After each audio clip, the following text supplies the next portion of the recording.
He saw a guy spawn on BR1, looked down, hit the triple kill, and the guy just spawned. He almost got the overkill 2-for-1. Wow. Literally, the whole stream went insane. It literally touched his shoulder. How it didn't kill him, I will never know. He was so lucky to get away with his life. That's crazy. An overkill 2-for-1 would have been unbelievable to see on stream.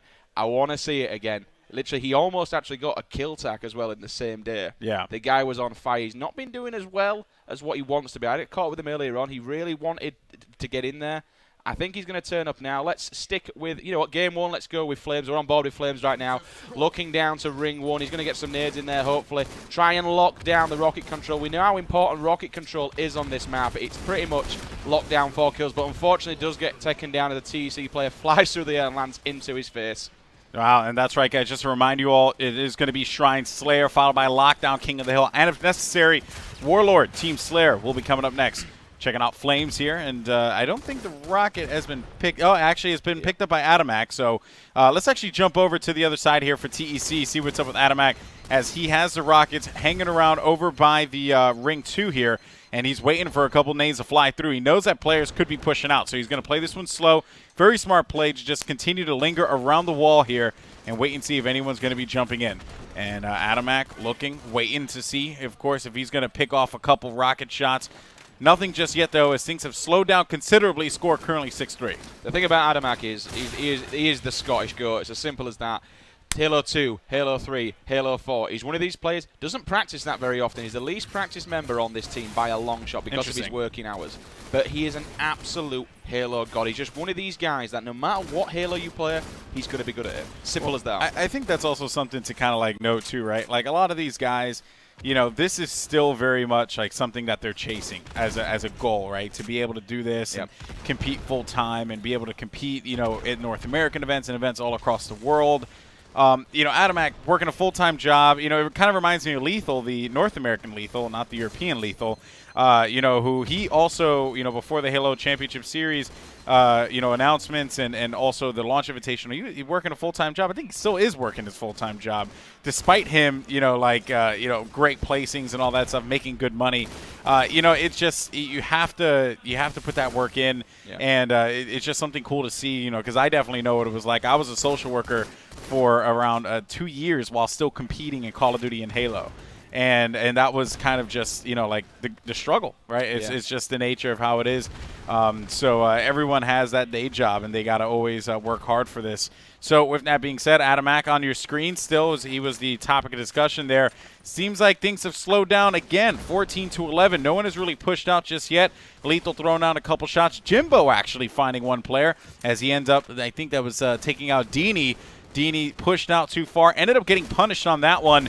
Now looking to see who has an angle. Actually, Flames on the other side here for VWS has the sniper, but he's going to be pushing up. Let's jump over to Flames here and see what's going on with him, because, again, that sniper could cause a lot of problems if they're not careful. And it seems like VWS has gotten control of Ring 2 just like that, just a switcheroo.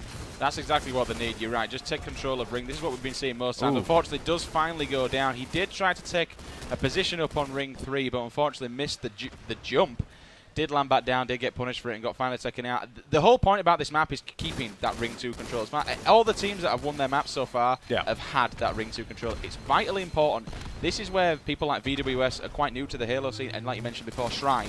This is what they need to learn, and they are picking up on it, that most of the fights happen in Ring 2. And there's no better word than what you always say, Alex, that 50-yard line, keeping them back in their own 50%, locking them down, watching the spawns. You know where you are. They're spawning to the left or the right. Keep them focused, get someone up on Ring 3, and raise hell. You can't push out, I guess foolishly. You have to play it smart.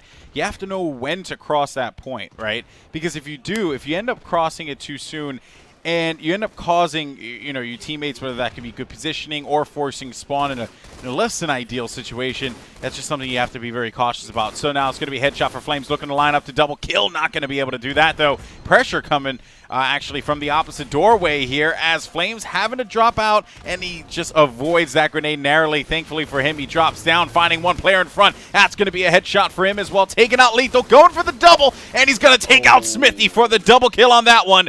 flames. A brilliant play for him. That's going to bring them 2 kills, 28-25, 3-kill lead. As you mentioned, they're bringing it straight back, taking the lead right now. The pressure getting to TEC a little bit.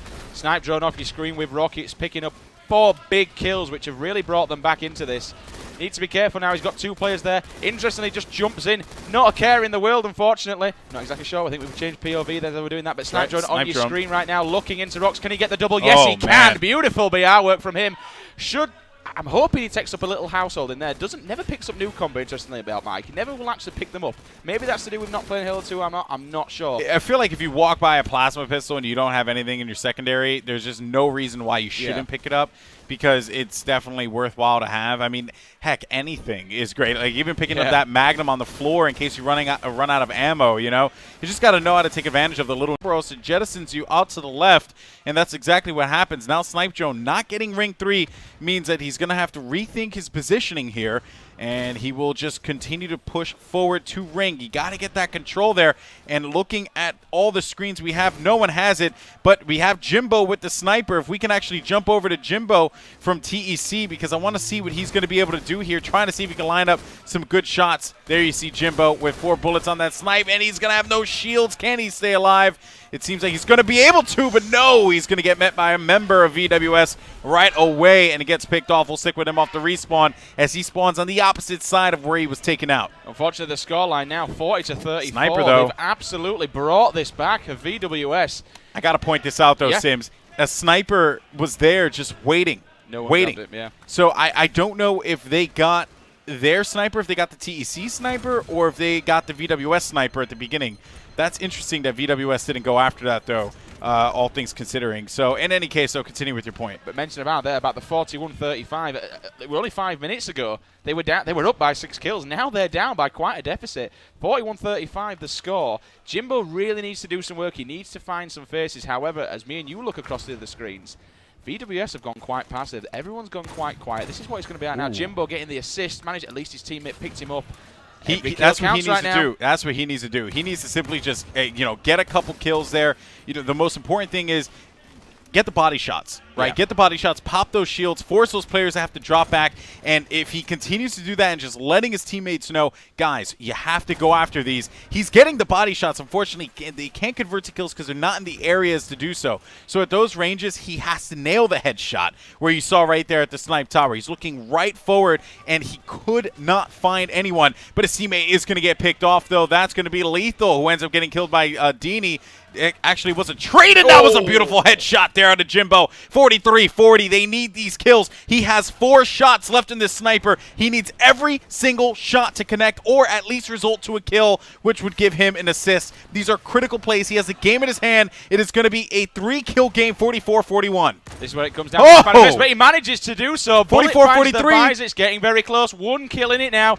TEC needs to got to get the angles. They're all a little bit spread about. That's the only problem. It seems like VWS are quite clumped together. You're always taking 2-on-1 when you face VWS. Right now, TEC, it's all 1-on-1. Everyone's kind of spread out. However, you can see on screen there, Lethal with the noob combo. Let's jump on board with Lethal. He's found himself up on ring 3. He's got a noob combo. We need to be careful here, especially VWS. They need to watch out with him. This guy knows what he's doing with this noob combo. You can see Lethal at the top of ring 3. Let's actually jump over to Lethal here, because he is in a position to do something. 44-44. The game is tied. Lethal is playing in the forward position there on top of ring 3. Pressure, though, as he's going to have to drop down, knowing that he can't stay up there or else he would be foolishly taken out, which means that it would net his teammates, or actually would have tied the game there. But despite all that, 46-44. You had mentioned it before. You said that they were down, like TEC, they were down by 6. They were up by 6 before. Now they ended up going down, and now they're back up again. 3 kills separate them. VWS trying to claw their way back into this as the pressure is on them to execute here. 3 kills remaining, 47-44. But as you can see, they've taken control of ring. Smithy there inside ring 2, just holding it down like they have control. 3 of them in there. That's all it takes. You hold down ring, you win the game. Simple as that. Let's go to Snipe Drone here on the other side for VWS. Snipe Drone, because he has a sniper rifle, same way that Jimbo had it before for his team. It's a similar situation here, and Snipe Drone having the gun, having this power weapon in his hands can change the course of the game. You got to be careful about this, though. Wonderboy had spoken quite highly of Snipe Drone before. These are the moments where he needs to shine. Looking over to see if he's going to find anyone who's going to foolishly poke out, but he's going to miss that shot. Can he find it? No, he's going to drop back smartly enough, waiting to see if anyone is going to get reckless with it. There's a plasma long range. Hey, it keeps them from moving, so I completely understand. But they know where he is. It's actually going to be one player right by ring 2, and another guy actually hanging out right by the bottom of ring 1. There, you can actually see that's Dini, who's just lingering around with that assault rifle at the entrance of the ring. So if anyone tries to push out, Dini will educate them on the sauce. Of course, looking here to see what Snipe Drone wants to find. He has to take off at least one head, and then he'll be able to push out. This team will be able to make something happen. As you notice, then TEC are in the lead. Snipe Drone, the game is literally in his hands. He's got plenty of bullets. He just needs to tag the body shots and let his team clean up. VWS, the aggression right now, they've got 4 minutes of play left. They need to make something happen. I feel like someone on TEC, or excuse me, on VWS just needs to make the kill and sacrifice that one death, because at this point they have to force them to get out. Like, they have to get them out of their comfort zone. That's something that you have to bear in mind when you have control of ring like this. I mean, what else can they do? And that is going to be a shot, though. Adamak is going to get picked off. That's going to make it a 47-45, a 2-kill game now. 4 minutes and 15 seconds, excuse me, now 13 on the clock. And you see right there, they're actually forcing that situation to happen. They're trying to get activity on the left side, trying to get Snipe Drone to get angles, right? Don't bother looking over by Snipe Tower, because that's where they expect you to be looking. They are going to be in ring and over on the left side. That's why Snipe Drone needs to make a move here to make a play. But he does find a player there, and he's going to get a hit. And he gets the kill from far. Adamak is a victim 2 times there. That's going to make it a 47-46 game, 1 kill separating, and he's going to be able to pick off one. Wait, that was 49 now. That's actually, yes, that's going to be 49-47. That was the Rockets, as a matter of fact. Jimbo has a sniper for TEC, and Snakey's trying to play for VWS, trying to play a little bit forward there with a shotty. He's going to find one player. It's going to make it 49-49. Wait, am I reading this wrong? 49-48. 49-48. Yep. Oh, my goodness, almost had a heart attack there. But regardless of the fact, though, Jimbo and company looking to push up. They have 1 kill remaining here. Can they make this happen? Player's going to be down in the middle, and that's going to do it. 50-48, and that will be GG. Red team taking the win. My goodness, TEC able to take that one, but that was ever so close, Sim. I think it all kind of changed at the end there. Jimbo managed to get a hold of a sniper rifle. Lethal took rockets, and that was the game changer. They just waited. I think they knew what were coming up. Snipe Drone had a hold of the sniper rifle. Yeah. Adamak poking out, though, and challenging Snipe Drone. Well, something you never want to do with a wild Snipe Drone. Well, something that you got to point out, too, was that Lethal went for the rockets, right, as soon as they spawned. Jimbo had the snipe bottom middle, right? So as soon as Lethal went down to get that, and there you can see the scoreboard there. Of course, Lethal, a good showing out of him.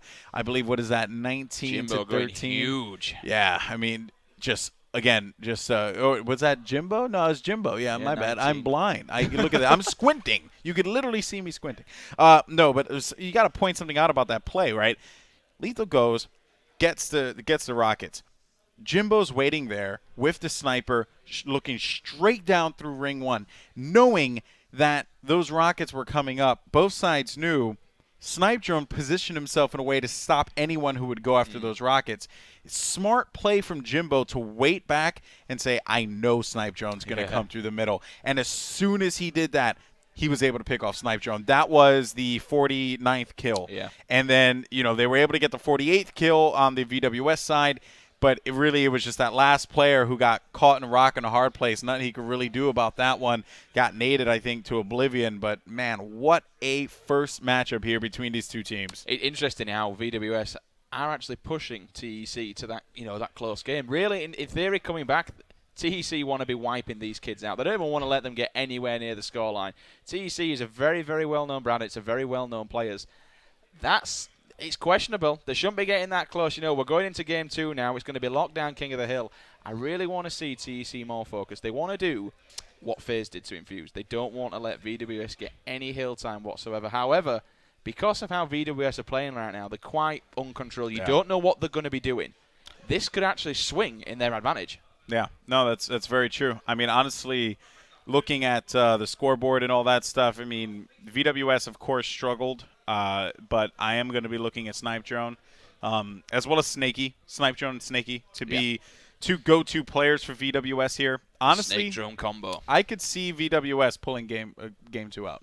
We've seen it game number 3. I could definitely see it happen. I mean, honestly, after that game, VWS doesn't really have a lot to take away from it because it was going back and forth. So it's like, what do you really think about at the end of the day, right? Like, are you kind of like beating yourself up because you didn't do one thing different? Like, both teams countered each other so well, and it showed in the scoreboard. At one point, you had TEC up by a considerable amount, then VWS went up by a considerable amount, then back over to TEC, and then it was a stalemate to where VWS were actually able to almost force that victory, almost forced TEC to have to push out and, you know, give out those superior positions that they were holding because they knew that they knew VWS had to push out. Adamak made some reckless plays there. Yeah. He did not need to push out 2 times. That's giving VWS that, I wouldn't even say confidence, but to kind of prompt them to be like, all right, this is it. Yeah. If we don't push out now, it's never going to happen. He was actually doing that last week, doing the cheeky plays, but he was getting punished for the same thing. Surprised he hasn't actually learned coming and doing it again. However, back in Halo 4 when they played for Outbreak, these plays that he did, he managed to pull off every single time. He would just challenge people, and he'd get away with it. Well, and I think that also speaks to the different mechanics in H4 in comparison to H2. Remember, in Halo 4, you do have sprint. Sprint in H4 was not very punishing, right? So, you know, unlike in Halo 5 where, you know, you don't gain shields or anything like that, in H4, you were able to sprint perfectly fine, and you can get away from pretty much anything. Yeah, you can run away. Right? So you're able to be a little bit more reckless. Then when you're talking about H2, well, H2, you don't have that ability to sprint. So you're kind of just moving at this pace where you're going to cause some your teammates some kills there, some vital deaths that are going to come out of you. They're not going to want to happen by any means whatsoever. So different mechanics for different games. I definitely wouldn't apply that if I'm Adam moving into the next game here because, you know, obviously this is lockdown. It's going to be King of the Hill, so it plays functionally different from Team Slayer. But still, though, it's you don't want to make those kinds of plays when there's a couple points on the clock and you think, like, if I push out and I get this kill, we could win. Like, no, sometimes it's okay to play it safe. It's okay. I think even if there was, I'm not saying there is, but even if there was a sprint function, you wouldn't be able to get away with it on this game. That BR hits like Thor's hammer. Honestly, you get hit in the back of the head with no shield. You're going down. The one thing that I've noticed mainly on Warlord, a lot of people used to run through the teleporters, do the teleporting jumping. Yeah. I've noticed now it's nowhere near as simple as what it used to be back in Halo 2. You bot line for the teleporter. If that BR hits you, you're not making it. Yeah. You literally, as people are touching the teleporters, they're getting shut down. That BR, even more so on LAN, it hits like a tank. Yeah, the it BR, really it's you feel it. You know, you feel the I guess the strength of every shot, and especially when you're hitting your opponent, it just feels like it's a very, very strong weapon, which is exactly what the battle rifle is. So it is the utility weapon. Yeah. So with that being said, we have game number 2 starting up here in a little bit. Players are getting ready to go. Seems like we had a little bit of a box issue, but the guys are going to be joining up in just a bit. So I guess moving into this lockdown King of the Hill matchup, Sims, players on each team that you're particularly looking out for and why. The one person that really wants to stand out for me is definitely Snakey. He's an aggressive player, but he needs to stop running in on his own. He used to be able to do it in Halo 3 because he just slaughtered kids. You went up against his BR. It didn't matter if he was one shot. He would for you in the face. He's got an incredible aim. Another player is definitely Lethal. Now, the problem is with Lethal, he is an absolute power weapon monster. He will lock. I think he'll leave the sniper rifle for someone like Jimbo. Yeah. But as far as shotgun and sword, he'd happily pick up both weapons. He'd leave the BR and he would just run the lobbies. He doesn't necessarily take up major positions like BR3 or S3. He'll happily sit somewhere like S2 or BR2. Yeah. Maybe even library. He'll take a shotgun. He'll take a sword, and he will just camp. And he will literally let the kills come to him. So that's something you want to be watching out for, especially even more so on Snake. I really want to see Snakey turn up here, get himself, find his groove, find his niche, get a decent weapon, and hold down and rack up them kills. I know he can do it. Yeah. I know he can. He just needs to find his feet. Well, you know, it's interesting you pointed out about the, you know, for Lethal in particular, about the power weapons. Obviously, in lockdown, you have the sword and you also have the shotgun. Both cause a lot of problems. Yeah. You know, the sword in particular, considering that it functions the same exact way as it did in Halo 2 Classic, so you're still able to hit Y and still get those slashes without the sword. sword being fully extended, which was awesome, by the way.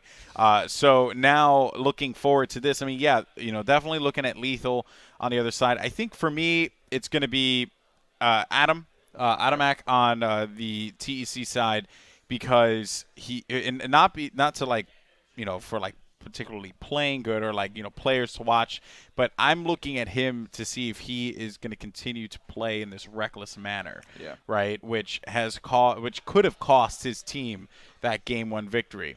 On the other side, I'm looking at Flames. Really quiet in that first matchup. We stayed with him in the beginning. It looked like things were kind of flowing. But Flames at that point really didn't bring much to the table there. I actually think he was at the bottom 2 there in kills. So, yeah, those 2 players for me, I want to see an improvement from them. Either one, obviously they need to in this matchup, especially VWS, because their backs are against the wall. They're down in the series 1-0. But now, guys, the matchup has started. So I guess Sims, for our guys in the back, who do you want to kick it off with? I think it'd be rude not to start with Lethal. I want to see him grab either a sword or shotgun and do what he does best and just hold it down. I just want to see him lock it down, so to speak. You want to see him lock it down on lockdown? Could say that. That's a good joke. Sorry. I've been on fire. I've been just steaming jokes, or steaming piles of jokes. Who knows? All right. So with that said, which I say a lot, apparently my wife has brought that to my attention. Let's go ahead and hop into the action. Lethal dropping right down right away, getting that sword, which is exactly what you would expect here. Nade's flying out. He's going to push right in through the middle, and he's going to find the sword. He's able to get that first kill there. Again, Lethal, you mentioned it before, Sims. You know these guys so well. Power weapon control from Lethal, T1 for sure. This is literally all he does. You will just watch him now. He'll transition sometimes. Once S tower comes up in the S tower hill. Yeah. But at the moment, he will tell his guys, Jimbo, you can see him there. Sit back ramp. You sit there. You snipe them. Smithy been able to push over. Big grenade there coming in. However, Smithy will start being a little bit annoying. You will also have Adam supporting him. But unfortunately, both players go down. Gets the sword. Needs to get this double kill, otherwise in trouble. But he manages to do it. Thankfully, unfortunately, both of his players getting taken down. Thankfully, was listening. Jimbo comes back, will pick up his sniper rifle. They will literally ignore top mid. They're going to wait for this B hill. Well, but here's the thing, though, right? Okay, look at the score, 4-4, like you said. No one gives a crap about A because there's just no reason for you to get that. Although in North America, you see a lot of players going after it, though, which is very interesting considering how little it was cared for here at the beginning of this matchup. It seems like both teams kind of considered it to be a throwaway hill, and TEC played to their advantage 110%. The Lethal have the sword. There was sniper rifle on top of the BR3 tower. So at that point, it's like TC should have been able to get control of B again, but now Lethal is going to get naded numerous times. He gets picked off. That's going to lead the sword out there at the back ramps as well. So they got to be very wary about that. 23-11, 12. The score for the blue team continuing to rack up. This is what VWS needed at the start to just be able to keep things close. Now, that's the thing about those grenades. No matter where you are, those come in. The hit marker's there. Someone knows they're there. They hurt.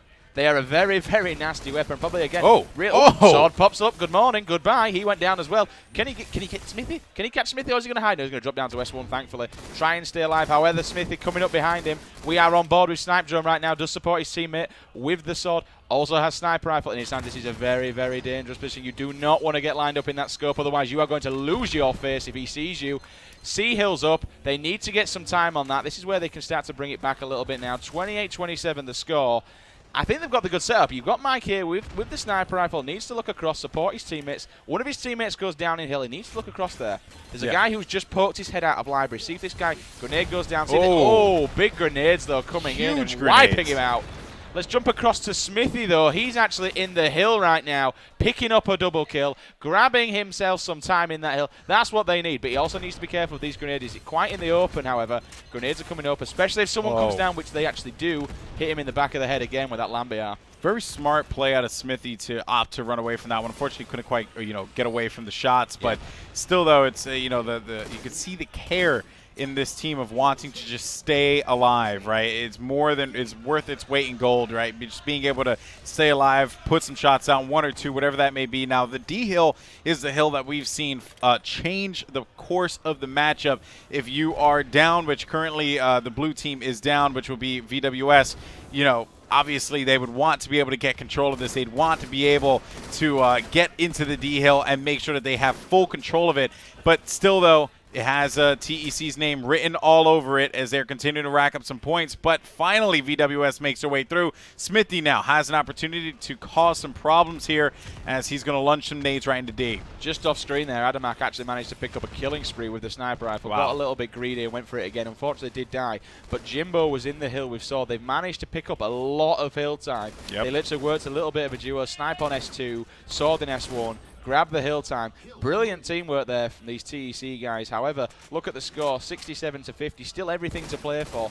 Little bit of a lead by 17 points from TEC right now. Not much. They've got no. Oh, that can go away in a heartbeat. Oh yeah, though. they literally can't get calm without our confident. That is nothing. Well, look right now. They're actually they've lost a considerable lead that they had earlier because they gave up time in the D hill. Now you have that E hill, which is an easy transition from D to E. So obviously that goes without saying that TEC, they gave up time that they really should have been a little bit more astute on, really focused on here, trying their absolute best to make sure that no one was going to get that much time on it. But now with that said, though, I kind of stand corrected in a sense because Smithy grabs the snipe here. Now, does he stay alive? Because pressure is going to be coming from top of the BR3. Nades flying in all over the place, though. And never mind, the sniper rifle is going to go over to Flames. And VWS, as they're going to look to come back into this matchup here. They have the lead as well, 79-69. So we're on board with Snipe Drone right now. He's going to come off the spawn. Probably going to spawn around BR Tower, I do believe, looking at where he's at. However, saying that, his teammates have just taken down Flames up at BR3. Spawns in green room with two other of his teammates. That's dangerous. Yeah, very, very bad. Especially all together. A couple of grenades come in. It's kiss yourselves good night, boys. Going to jump across to BR1 right now. Going to run up to BR2. Can he find anyone? There is a player up there. I do believe he has Sword. They need to be careful. I may be wrong. They could have sniper. Yes, he does. He has sniper rifle. There it is, the power weapon. Grenade goes in, takes it down, looking for the double kill. This will be a big one if it. But he does find another player in library. However, they need to be careful, especially with the grenades. Oh, big trade though coming in. Sniper rifle is still down up at BR3. Somebody needs to grab that and make some plays happen. I got to say, though, Snipe Drone, I mean, it would have been so easy for him to just go up, get the sniper, try and run away, stay alive and get into an angle, really not do much with the sniper rifle. Instead, he tried to go for, the pressure by library, which made a lot of sense there. He, sends over a couple grenades, puts on some shots, has a player one shot, tries to get him to back off there. And overall, Snipe Drone just playing intelligently here, dropping down. He's going to get the cut there. That's going to be a sword kill on Smithy. Now, looking over by top mid, his teammates have control of it. He has to be mindful, but Snipe Drone couldn't get away quick enough. But with that said, you have Snakey on top of BR3 as well as Flames. That's going to be 3 down here. Deanie off the respawn, 4 down. Snipe Drone left alive as Jimbo is on your screen with the sniper. This is the opportunity that TEC needed to come back into this game. And remember, you have that C hill coming up next, but that was a back whack, though, coming from Snipe Drone, who has control of it. And, I mean, Sims, it's just all over the place here between these two teams. It would have been great if he hadn't actually let that player slip through. They had the old school lockdown, or the lockout setup. One in library, one BR1, one BR2, someone on BR3. How they managed to let that player slip through. And look at this, they've completely lost it. They've lost sniper control, they've lost sword control. The time is ticking away. However, the hill has rotated to the top lift, which they were actually in. But again, big nuclear bomb grenades coming in and lighting players up left, right, and center. You couldn't be more right about those grenades, They're just so damaging. They're just power weapons in themselves, like it's just absolutely insane. But yeah, so C is going to go into control of who presently? I think, who is this? Yeah, that's actually going to be blue team with control of it, and that would be, let me see here, Jimbo, who gets right back into it for TEC. So they're going to be able to rack up some time. They're going to cross the 100-point threshold now. Now it's going to be a 15-point game separating these two squads. Nades flying in all over the place. Deanie's going to get the kill on Adamak. Flame's going to push on forward, though, as he's hoping to see if he could line up a kill over by Snipe 2. He has a teammate there for support. Those nades flying in dangerously, though, which means that Flames could be by himself back here. Hill incoming. You see it on the screen. And this is definitely what you want to see for Flames. And he tried to get the double kill, but not going to happen, though. Teammate Dini pushing up. Now he gets time in there. He's able to stay alive for the triple kill for Dini. That's going to be huge for them as he will get taken out. But still, though, the damage has been done. 122 to 111. Dini on your screen as we're going to go to him off the respawn now. And they just get spawned right inside of the hill, Sims. This is good for them. That means VWS will be able to get this time. And then they could potentially get that, smooth transition to E. Yeah, that was a brilliant push there. 3 of them actually charged S-Tower straight across top mid. Top mid's usually a bit of a suicidal area, but 3 of them just run together. One of them jumped S2, one of them went S1, another one went S2. They pretty much calambered around it, and as you said, they've just controlled the hill completely. And look at this hill time now. They're now walking away with the lead. Oh. This is what they wanted. Big triple kill from Dini caused all sorts of problems, but, however, 3 members of VWS do unfortunately go down. Let's jump on board with Lethal right now. He's in the hill trying to bring his team back from the depths of that time. 138 to 122, still everything to play for as we have 2 minutes and 53 seconds of playtime left. I have to say, Dini's triple kill there definitely was, something to admire. Also, his confidence in his shot too. The way that he pushed out at, at the D hill, over by the plasma rifle to just, hey, I got to do this, right? Yeah. Nades flying in. I need to be able to maneuver myself to, not get hit by that, but also challenge this player who's waiting for me to drop back. And, that's the thing, right? The confidence, those little plays make such a huge difference. So Lethal here looking to push up, gets that assault rifle, though. And the assault rifle, by the way, is an equally as powerful weapon. But, don't sleep on this gun by any means whatsoever. Yeah, instantly managed to take him down. As you said, just absolutely walked through him. Sniper rifle is on the floor. Oh. Goes back for it, and a landmine lands on top of him. Unfortunately, 2 down for each team. Jimbo is in the hill, however, with Sword. Let's jump on board with Jimbo right now. Needs to make some of these players count. Going in for the grid. Can he get up? No. Did he get away with it? He gets away. He gets away with it. What a play out of Jimbo. He was one shot, no shields, managed to stay up over by the BR tower. And although he is picked off by BR3, you got to appreciate the maneuverability there out of Jimbo. My goodness, that was such an intelligently played situation for him. But still, despite that, though, they are going to be down by a considerable amount here, Sims. 30 seconds down near enough with 1 minute 30 left to play. They need to take a hold of a hill and control it. Really what I suggest them doing is trying to ignore top mid. I think it'll be going next. Am I right in saying BR Tower the next rotation will be on, or was it there before? So it will move be to BR BR Tower. They need to take control of Library immediately. Get down below, met the push. That was a big kill. At the moment, VWS need to play this smart. They don't want to be going for that hill like they did just then. They rushed that hill and they took a death for it. They want to ignore the hill. They want to slaughter TEC. That's all they need to do is kill, kill, kill, and they can win this game. However, Jimbo running top mid straight, takes control of that hill right now. Sword is down behind him. He needs to be careful. He needs to get one of his teammates to pick up that sword immediately because if a VWS I think the sword fell off the map. Did it go off? I believe it fell off the map. I do apologize then. I think it went off. Yeah, no, I definitely saw that one fall off there. But still, despite that, though, a great play out of Jimbo to just get aggressive up top, knowing that they need these points. They can't let VWS get comfortable with this lead, which currently they are. And that actually is going to do it, though. That was that last-ditch effort from Jimbo with 30 seconds left on the clock here. That's pretty much going to wrap things up. VWS is going to force our first Game 3 of the day. Oh, dear. TEC going 1-1 down to VWS, so this is it, do or die. Going into the loser, obviously, will advance into loser's bracket, unfortunately. It's never a good place that you ever want to be as loser bracket. It can, I don't know, man, but legends are made in loser's bracket, though. Yeah, without question. Don't get me wrong, but what were some of the things that you noticed there in that game, Sims, from from TEC? Some of their, I guess, some of the things that made them fall short here. I mean, I had a couple things to point out, but I want to hear your thoughts first. Well, like at the start, for instance, when they were actually controlling Library, there wasn't a lot of Library control. It would have been nicer to see them take that point and just run the hallway. We saw Lethal doing it at the start. It kind of played in their advantage, but there was no just no BR tower at all control. For me, that was the main issue. Again, you saw Jimbo run across. That could have been the winning point for them, but he had no support. There was no one there to help him out. They're either running under glass or stuck at S1. You don't want to be at S1. For me, S1, it's not a weak area, but certainly top mid's the weakest area, but there was just no Library control and no BR control at all. Well, but something I do got to point out, though, is both teams had opted to go against getting control of A. I don't know if that was because they feel it's unnecessary, because I would disagree with that. My more likely thought is that they don't know how to play it. Yeah. They don't know how to play A, right? And I felt like that was on both sides. You know, you didn't see any kind of effort. Those 8 points could have been critical, absolutely critical for TWS, for TEC to come back into this game. Those garbage points, man. Yeah. Just go in there, get a couple of them, get 5, get 6, be annoying, right? Yeah. You can give up that one guy to go into the hill and get points.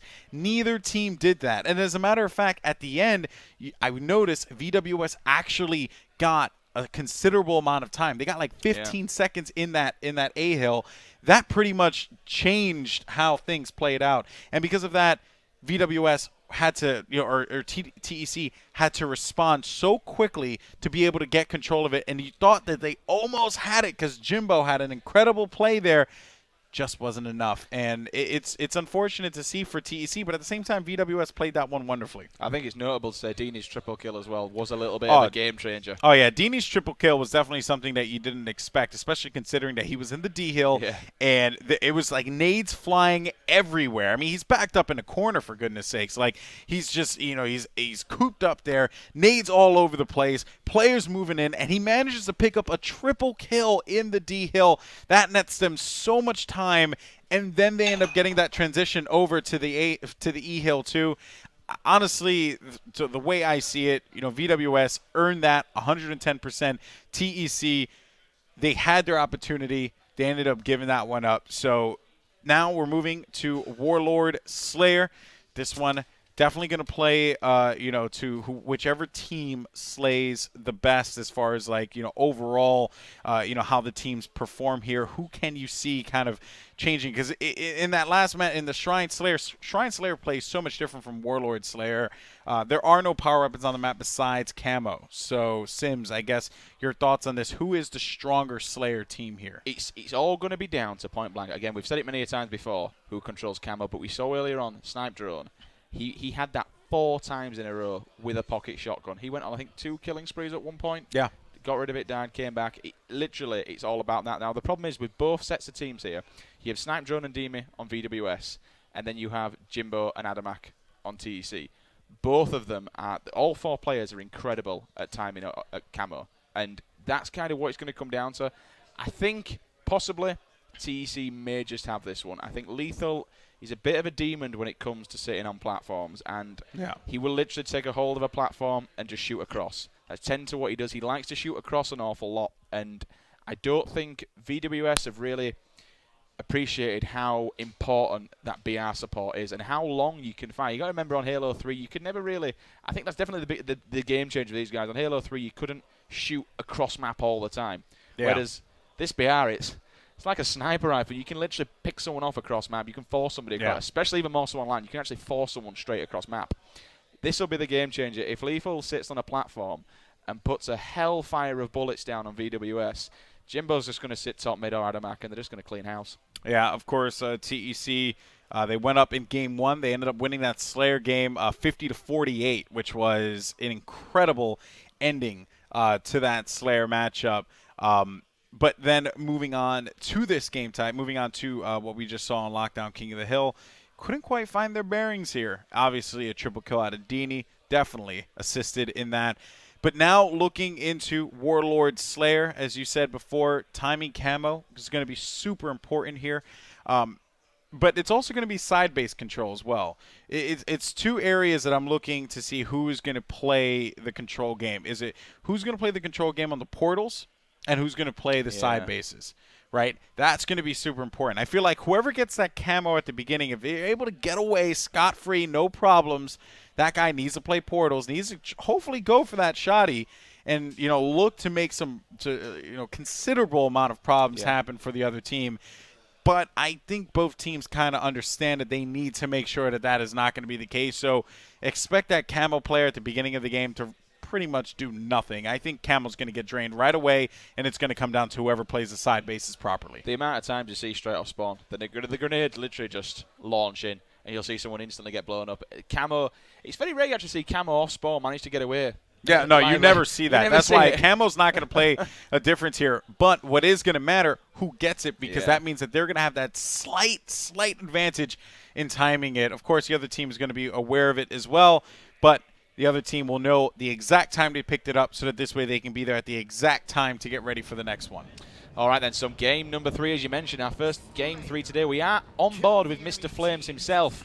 Big Dan looking to secure this and lock it down and find his way into winner's bracket. However, doesn't actually go for that camo top mid. I don't know if you can see who got it on screen. It is actually Jimbo, but again, Golden Boy does get taken down instantly. On board with Flames, has the pro combo, hunting somebody down. Can he find it? Finds 2 TEC players. Grenade hits the wall. Grenades are going to come in behind him. He needs to be aware of that, which he does, but he manages to get a kill out of it. Someone landed on his plasma. Finally gets taken down by a TEC player. Yeah, that was Lethal, as a matter of fact, who just stumbled upon that plasma grenade that was live, so he ended up paying dearly for that.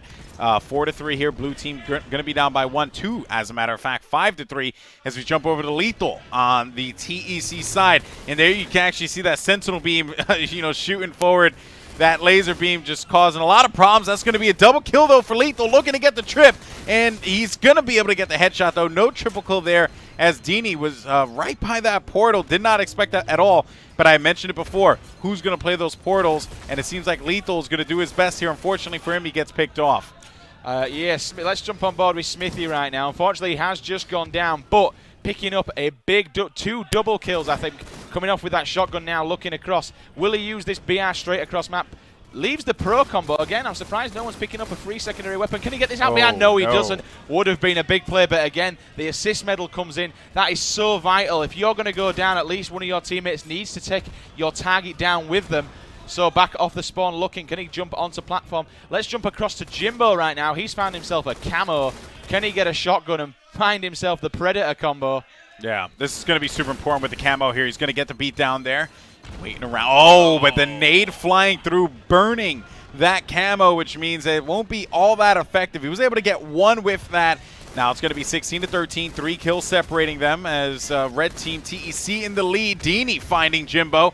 Jimbo couldn't quite do anything with that one there as he was getting pressured from both sides, and he ended up succumbing to the, to the threat there of VWS. Now looking, Jimbo finding one. He's going to win this, and he's able to get the assist, though. His teammate Adamac's going to be there for the stop on Snipe Drone. Looking for another one. He's going to get the whack. No! That was going to be Dini with the stop. And again, this game just getting, uncomfortably close here for TEC. 21-18, 22 now, 19. It's just continuing to rack up. That's the pace of Warlord. I think it'd be, I say, on board with Dini right now. Unfair to say, off-screen Adamac. Doing what we mentioned before, he was just anchoring down a flag platform and putting bullets across the map, picking up all those.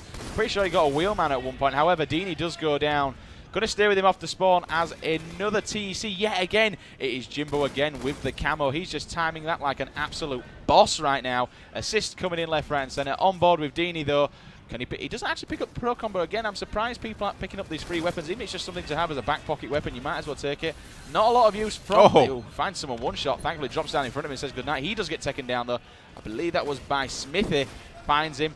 Not many people actually using the laser beam underneath. The sentinel beam I find, especially on LAN, it's like walking through a woods with a chainsaw. Yeah. You can literally just wipe people's shields off left, right, and center. Even if, we've seen it before, people will literally sit inside the teleporters and just take people's shields off and pop the teleporter game. Well, I think that's the important part of that weapon, right? It's meant to just drain, and I think that's one thing that when I asked 343 about it, I was like, an H2 Classic really wasn't all that effective. It was a fun gun to use, but it wasn't all that effective. But in this one, they wanted to kind of give it a little bit of that power weapon feel to it. It's not just a novelty weapon, which is something I could definitely respect because it still isn't incredibly powerful, but it can come in handy, and it also does destroy at that long range. So it seems like Blue Team is going to be able to get the camo here, and who is that with camo, as a matter of fact? I'm trying to see. Was that Blue Team? No, it seems like camo ended up getting burned, and one of the players got picked off. So regardless of the fact, though, 39-31 here. Red team is going to be in the lead, and that will be TEC looking to put this one away as quickly as they can. Let's switch over to Jimbo now, who actually has a sentinel beam in his hands and a shotgun. So he has a shotgun BR combo, which makes a lot of sense here, especially considering the close quarters. 42-34 now. This game is running away from VWS if they're not careful. I like what we're doing there, just anchoring down that base, making sure no one's finds the player in the back. Needs to run away really quickly. Manages to get away from those hell grenades. How he didn't that blow up, I have no idea. Does manage to get away and get his shield back. Needs to look across at green, though. They're spawning on green flag. The shots are real. They are coming in. He's down one shot, but he's still going to challenge it. Backs off for a quick reload. Needs to get his shotgun out and be aware of somebody coming through that teleporter. Yeah, very smart play here out of Jimbo. Just, continue to navigate around the map. He will get cleaned out by Green, but still, though, and that Sentinel beam, by the way, Smithy with it. We actually saw Jimbo, actually it was off screen. Jimbo did get a kill with the Sentinel beam, and Smithy actually just got the melee beatdown with the Sentinel beam. Again, those Covenant weapons drain the shield so fast, but it is going to be 47 to 42, 43. Scratch that. 4-kill game here, separating these two teams. 48-44 now. Smithy looking to do this. He's able to get the headshot and the ICU medal because that player had camo. That's going to be 1 kill remaining here. Who is going to be the person to get it? Doesn't matter because TEC are going to be able to come out on top, and that's going to be a 50 to, 45 victory. TEC moving on to the next round. VWS taking a trip to the losers bracket. But again, credit where credit's due to VWS. They didn't make life easy. They're looking a lot stronger than what they did last week. I thought they were going to be the weak guys coming into this, but certainly they could run the losers bracket. And as you mentioned, legends are made in losers bracket. They're getting better. These guys need to take a lot more away from this. Again, get their heads down, fight through losers. These guys still have every potential to win this. It's still not completely lost. Well, Smithy had a big game there. He got 16 kills, 14 deaths, 7 assists. But then look at the bottom there, Jimbo, 13 assists. He was involved in 23 different battles there and was 10-9 in the kill-death ratio. On the other side, Snipe Drone struggled, 8-11. Not something you want to see out of him. But Dini, though, was able to make up for that a little bit. Unfortunately for them, for VWS, it just wasn't enough this time. Of course, like you said before, they're taking a trip to the losers bracket. Now this means that VWS one game, and they could be out of this tournament. So expect VWS to come out swinging. I wouldn't be surprised if we, if we see them again. Excuse me. I wouldn't be surprised if we see them again because they definitely seem like a team that can very well make that happen. Of course, though, they are going to be dealing with Infuse in the losers bracket, who's looking to get revenge on that FaZe team. So, anything can happen here at Gfinity, but of course, hopefully you guys have been having a great time. TEC is going to take this one 2-1 against VWS. TEC looking great here. Sims, got to ask you about TEC and how they stack up against the rest of the competition in this tournament. Are they a team that you could see beating TCM or London Conspiracy, potentially going to the finals? I think they're going to struggle a little bit, in all honesty. I don't mean to be the pessimist, but they are going to be struggling a little bit. They struggled to VWS there. VWS they've been a little bit of a whitewash in previous games and stuff like that. If VWS challenge you and you're struggling, you're losing, you're drawing 1-1 at one point, VWS I think will get destroyed by TCM. I think it's safe to say. It's as simple as that. However, TEC are going to have a hard time, definitely. What's happening at the moment is when you watch it, each individual player seems to shine out in one game. There's no... we've had Jimbo go huge. We've had Smithy go huge. They all kind of, at the moment, need to live up to what the other teams are doing, where everyone's going big together. Yeah. They don't need individual single-stat players. They need them all to go big together. The bigger teams do it. We saw FaZe do it. FaZe actually had 20 kills, 19 kills, 19 kills, 19 kills. Yeah. They all went together like that. That's what we're looking for. I do believe we've got a couple of interviews going on over on main stage. So, Bryce, we're going to pass it over to you. Hello and welcome back. What an intense game that was.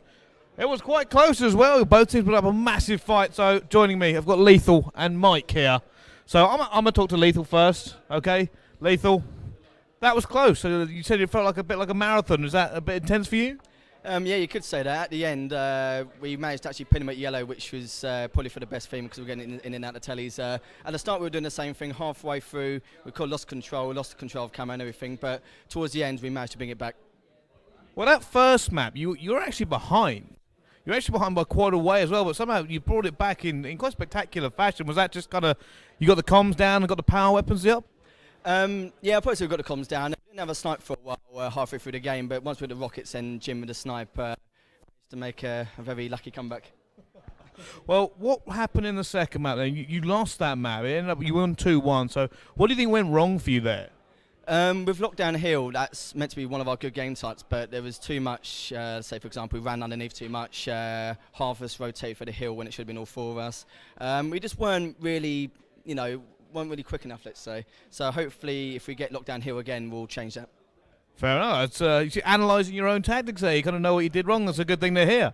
All right, I'm going to speak to your opposition, the guy you just beat. So, what happened? I mean, let's talk first map. First map, you were up. You were up by a good amount as well. You had decent control, and then it just kind of slipped away from you.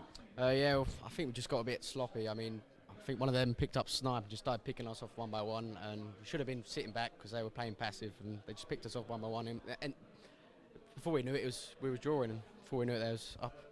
Yeah, I mean, that was it. It was really good to watch, actually. They did manage to get sniped. They did start picking up. I just slowly saw the numbers creep back up, and then all of a sudden there was a standoff. Now, for the people at home, what does it kind of feel like to be in that kind of intense standoff at that point in the game? It feels like if you give a death away, you're kind of letting down your team, but then again, you want to get a kill, and it's probably the most nerve-wracking thing about playing these games when you're standing off, especially when you have to hold one of the power weapons like a sniper, and it's all down to you to get your team back in the game, so it can be quite nerve-wracking. Okay, map number 2. You took that map. Better performance from you? Yeah, much better. I mean, they weren't very good at that game type when we played them online. So we was confident about winning that, but we knew Warlock was their map they're good at, and we knew it was going to be tricky beating them. I think we lost by 5 kills, so it wasn't that much of a differential, but yeah, that's their map, so fair play to them. Well, loser bracket now. Are you confident you can kind of steamroll through the loser bracket and come back into it? Yeah. Who are we playing? Do you know? I don't actually have the bracket. I think it's MGS. Yeah, we're confident now. It's kind of woke us up that series, so we're going to come in 100% again. Well, I've actually asked you this question before in an interview. You were on stream a little while ago, so I'm going to ask you this now. HCS you saw the premiere trailer. I mean, we've made a big announcement. What do you think about Halo Championship Series? To be fair, I can't really complain. I was actually quite glad it was going to be in Europe. All I'm going to say is I can't wait for the future events Gfinity are going to bring for us. Awesome. Well, guys, thank you both very much. You've got to continue in the winners bracket. Winners bracket round 3 now from you. It's time to go into the loser bracket and try to make an epic run. Guys, thank you very much. We're going to go to a very quick commercial break, and we'll be right back with the next game on stream. Guys, don't go anywhere.